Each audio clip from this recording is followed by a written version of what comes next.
गहलोत वंश को एक बार फिर विपदा का सामना करना पड़ा। ईडर के भीलों ने गहलोत राजा महेंद्र के खिलाफ विद्रोह कर दिया। महेंद्र की रानी को अपने 3 वर्ष के बालक काल भोज के साथ नागदा में शरण लेनी पड़ी, जहां ये बालक मंदिर के पुजारियों की गायें चराते हुए बड़ा हुआ। तभी एक दिन वन में गायें चराते हुए उसकी भेंट हारीत ऋषि से हुई।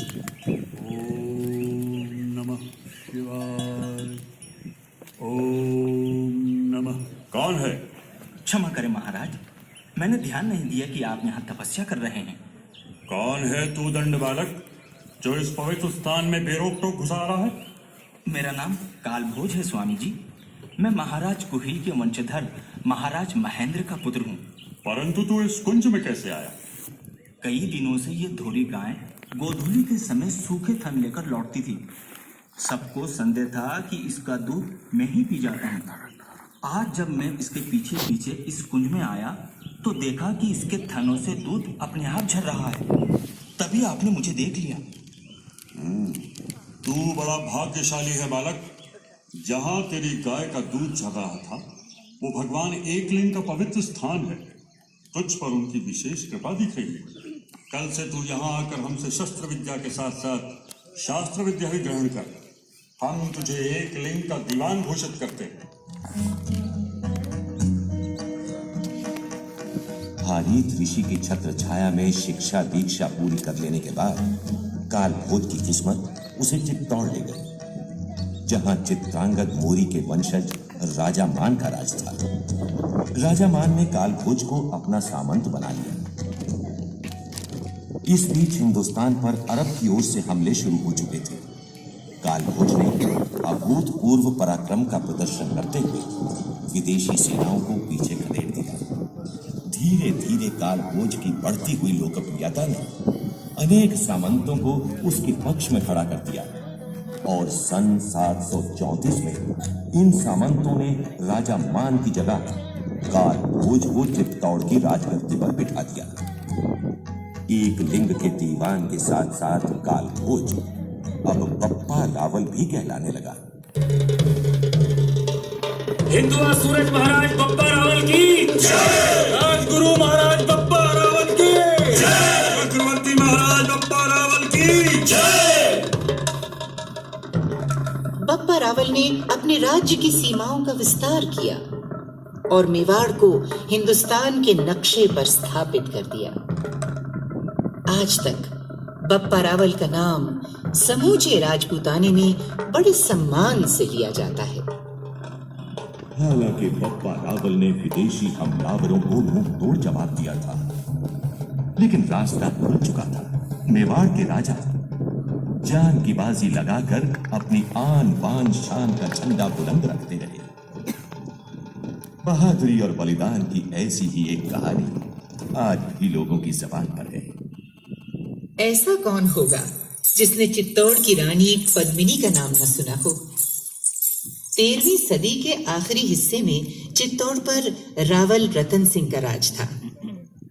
रतन सिंह का शौर्य और स्वाभिमान देश भर में जितना प्रसिद्ध था, उतनी ही प्रसिद्ध थी उनकी रानी पद्मिनी की सुंदरता।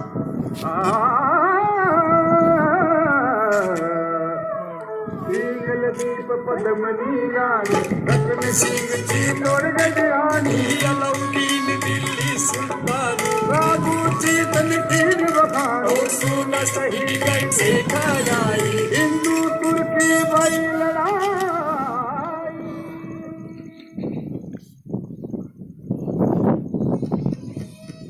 अलाउद्दीन खिलजी ने चित्तौड़ को जीतने की योजना बनाई। बड़ा गुरूर है तुम्हारे रतन सिंह को रघुनाथ।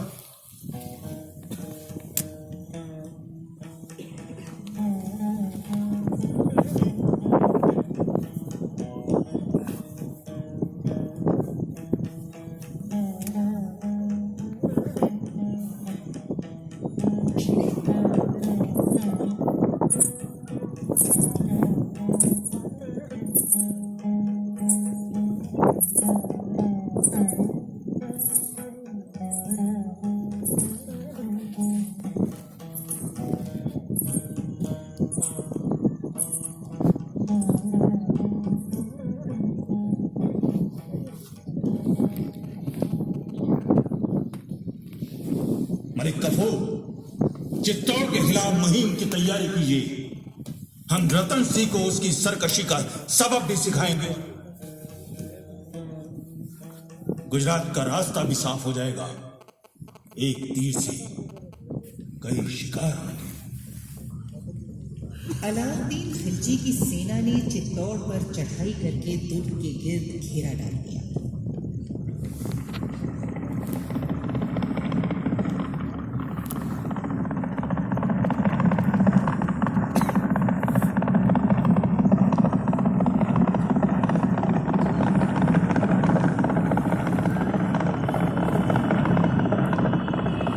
लेकिन चित्तौड़ को जीतना इतना आसान न था। अंत में सुल्तान ने रावल रतन सिंह को एक संदेश भेजा।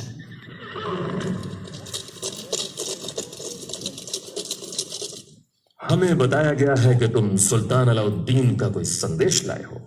जी रावल साहब, हमारे सुल्तान को इस बात पर बेहद अफसोस है कि दोनों ही तरफ के सिपाही नाहक हलाक हो रहे हैं। इसलिए सिकंदर सानी आफ्ताब जमा सुल्तान अलाउद्दीन ने पैगाम भेजा है कि वो अपने चंद अहलकारों के साथ बातचीत के लिए आपके किले में आने की ख्वाहिश रखते हैं।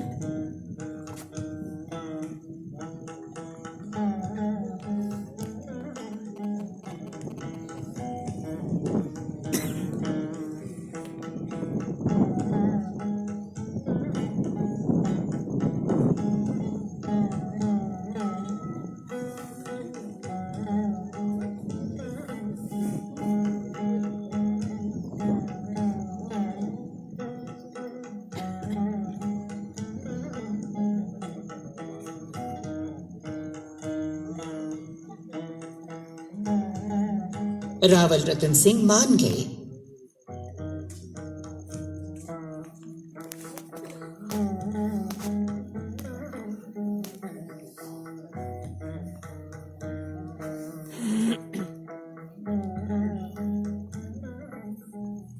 आपने हमें अपना मुरीद बना लिया है रावल साहब।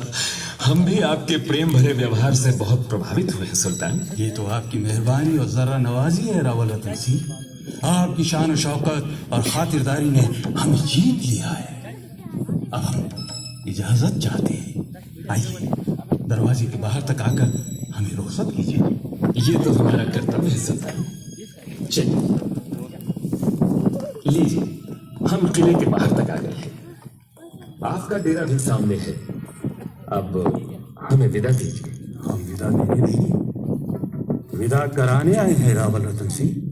सिपाहियों, गिरफ्तार कर लो रावल साहब को और ले चलो हमारी छावनी में।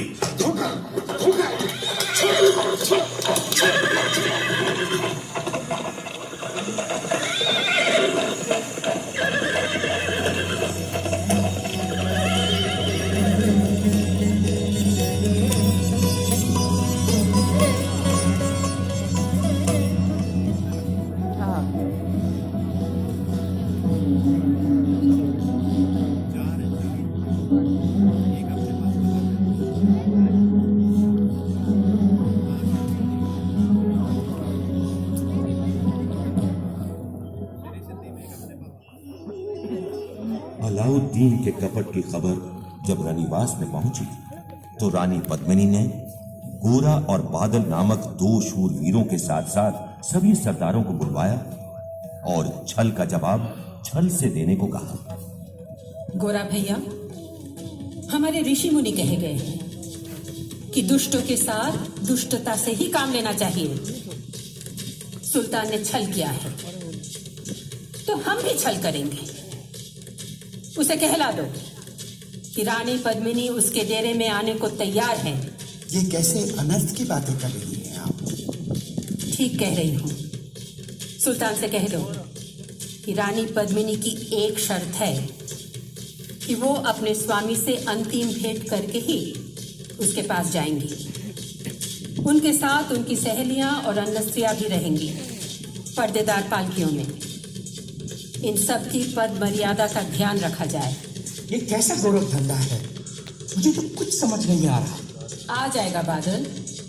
तुम महल में 800 डोलियां सजाओ। हर डोली के भीतर एक एक रणबांकुरा हो कहारों की जगह भी शूरवीर जाएं। सुल्तान अंधा हो रहा है, इसी का लाभ उठाकर तुम सब रावल सा को छुड़ा लाओ।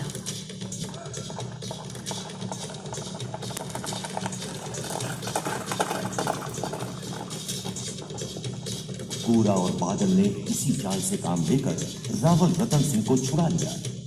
जब तक अलाउद्दीन को पता चलता, रावल रतन सिंह बादल के साथ दुर्ग के भीतर पहुंच चुके थे। पीछे की कमान पूरा ने संभाली। भारी मारकाट शुरू हो गई।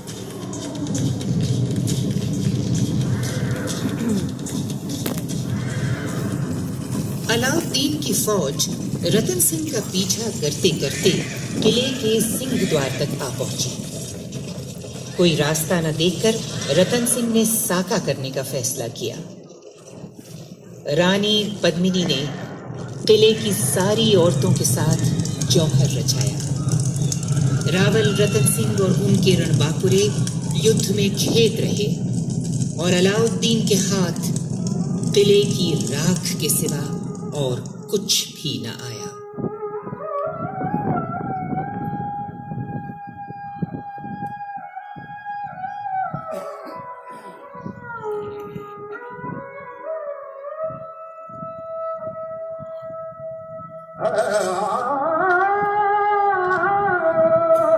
तुम्हारी बाई सब तेरी कुर्सी बड़े संग्राम बासीदार की तोर भाई इस्लाम।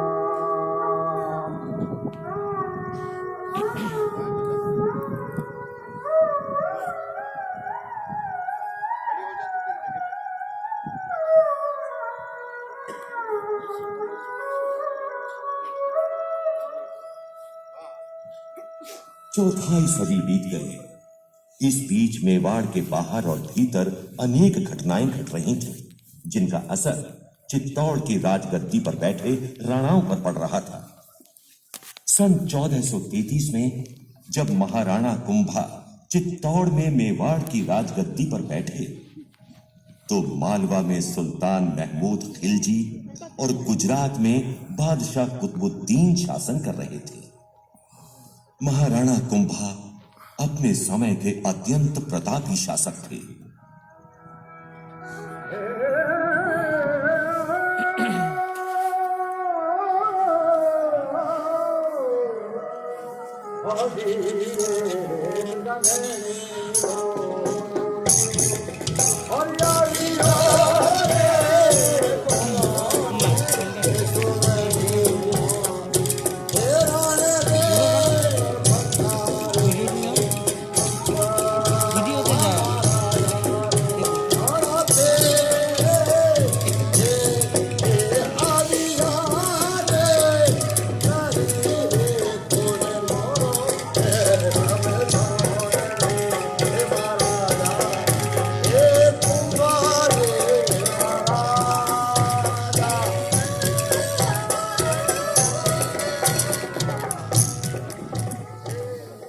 महाराणा कुंभा अपने समय के अत्यंत प्रतापी शासक थे।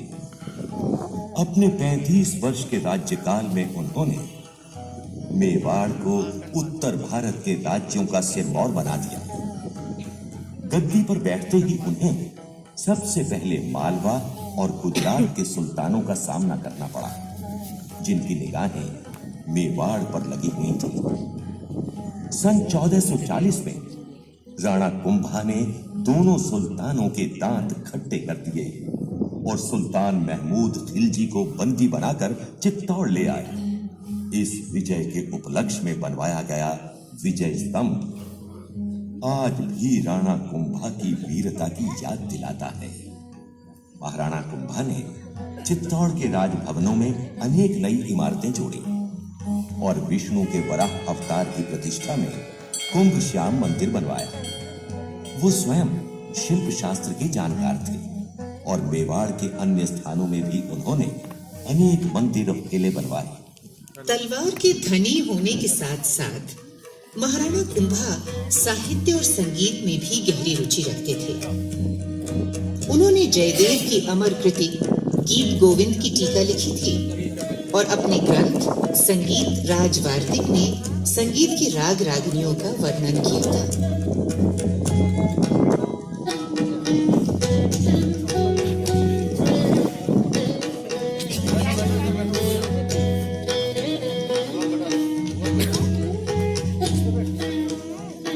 वाह वाह, अति सुंदर। ये राग हमें बहुत पसंद है। इसका भी वर्णन हम अपने ग्रंथ संगीत राज में करें। जोहार अन्नदाता। आइए आइए वीरमदेव जी, पधारिए। महाराज, कई दिनों से आप एक पद दोहराते थे जो कोई पूरा नहीं कर पा रहा था। हाँ, वो पद है कामधेनु तांडव करिए। ये मेरे एक संबंधी है महाराज, ये उसे पूरा करने का बीड़ा उठाना चाहते हैं। तो देर कैसी? जद धर पर जोवती पीठ नागोर धरंती, गायत्री संग्रहण देख मन माही डरंती। सुर कोटि 33 आण निरंता चारो, नहीं चरंत पीवंत नह करती हंकारो।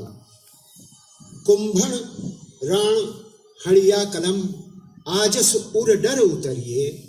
तिण दीह द्वार शंकर तनय, कामधेनु तांडव करिए। वाह वाह वाह वाह वाह, हम बहुत प्रसन्न हुए। परंतु तुम राजपूत नहीं हो युवक, तुम निश्चय ही चारण हो। कहो क्या चाहते हो? हुकुम। आपने चारणों से अप्रसन्न हो उन्हें देश निकाला दे दिया है। अगर आप प्रसन्न हुए हैं तो अपना आदेश वापस ले लें। ठीक है, जाओ अपने भाई बंधुओं से कह दो कि वो फिर मेवाड़ में बस सकते हैं। राणा कुंभा के बाद चित्तौड़ को एक बार फिर अनिश्चितता के दौर से गुजरना पड़ा। राजगद्दी के लिए उनके वंशजों के बीच खींचातानी होती रही। अंततः राणा कुंभा का एक ऐसा वंशज चित्तौड़ की राजगद्दी पर बैठा जो न केवल मेवाड़ के महाराणाओं में सबसे प्रतापी और प्रसिद्ध होने वाला था, बल्कि उत्तर भारत के सभी राजाओं और सुल्तानों में भी अपने बाहुबल का सिक्का जमाने वाला था। इस प्रतापी राज्येश्वर का नाम था संग्राम सिंह, जिसे दुनिया राणा सांगा के नाम से जानती है।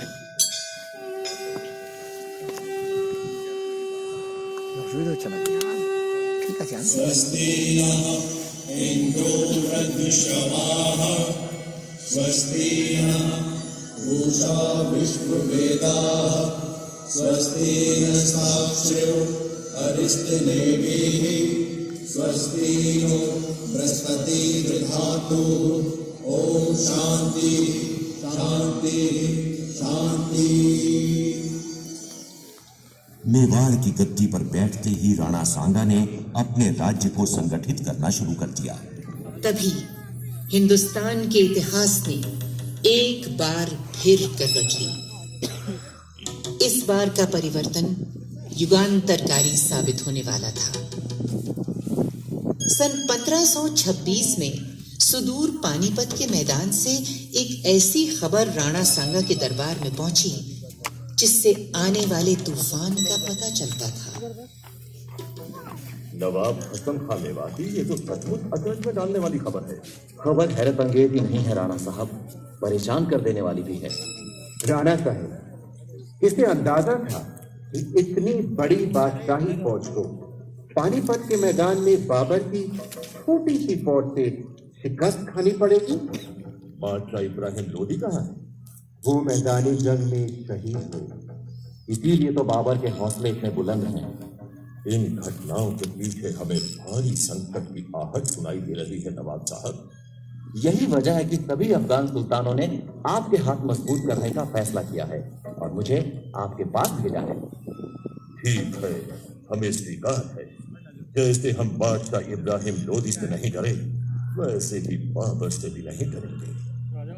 नतीजा साफ था। पानीपत की लड़ाई के 11 महीने बाद खनवा के मैदान पर राणा सांगा बाबर का मुकाबला करने आ पहुंचे।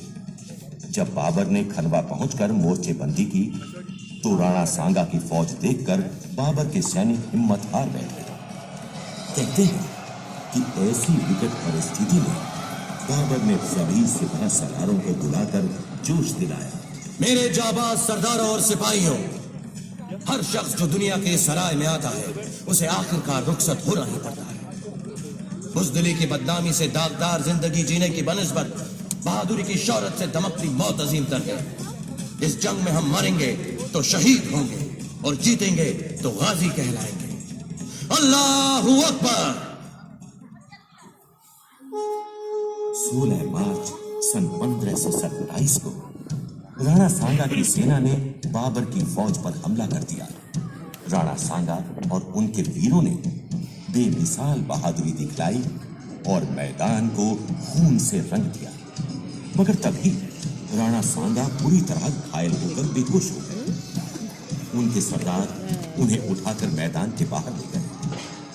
इसी समय रायसेन के राजा तवस्सल अदी अपनी सेना के साथ बाबर से जा मिला और इस तरह बाबर की फतह हुई। लड़ाई के बारे में बाबर ने अपनी आत्मकथा में लिखा, लड़ाई ऐसी हुई कि कौन हारा और कौन जीता, किसने वार किया और किसको लगा, इसकी पहचान जाती रही। मैंने अपना शहीद होना ठान लिया था, लेकिन खुदा का शुक्र है कि गाजी बनकर जीता रहा। इससे पहले कि राणा सांगा इस हार का बदला ले पाते, उनकी मृत्यु हो गई। लेकिन खनवा की लड़ाई में उन्होंने बाबर की ताकत को ऐसी चोट पहुंचाई कि फतह के बावजूद वो मेवाड़ की तरफ हाथ नहीं बढ़ा पाया।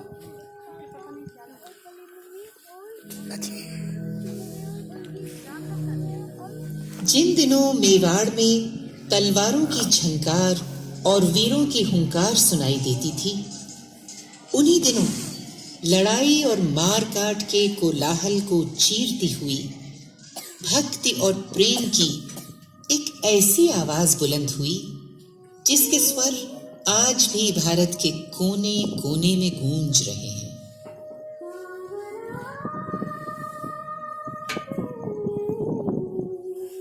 हमारी